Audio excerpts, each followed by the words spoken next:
ইস, আমি যদি দেশের প্রধানমন্ত্রী হই তবে সবার আগে এই পরীক্ষা ব্যবস্থাটা তুলে দেব। 1994 বিতর্কে অংশগ্রহণ করছেন 6 জন।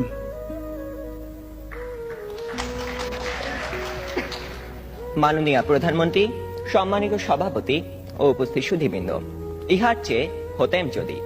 অনেক কিছুই তো হতে ইচ্ছে করে, কিন্তু বাবার অত্যাচারে কি কোনো কিছু করার বা হওয়ার সত্যিই জো আছে?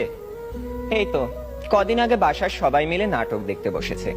আমিও পরিবেশের গন্ধ শুকে আস্তে আস্তে এগোচ্ছি কোন রকমের দর্শকের সারিতে জায়গা দখল করার জন্য।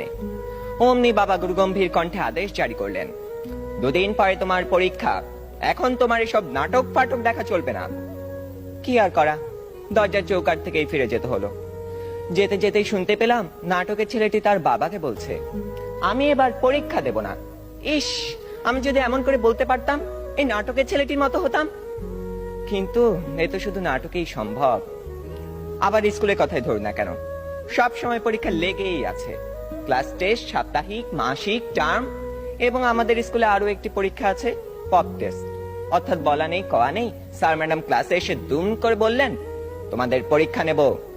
কি জ্বালা, এমনিতেই পরীক্ষার ভয় বাঁচি না, তা আবার এই পপ টেস্টের ভয় রাত দিন কাঁটা হয়ে থাকতে হয়।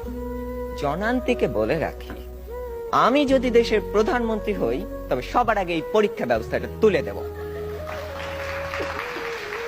এরই মধ্যে একজন বন্ধু ইশারা করলো, এনেছি।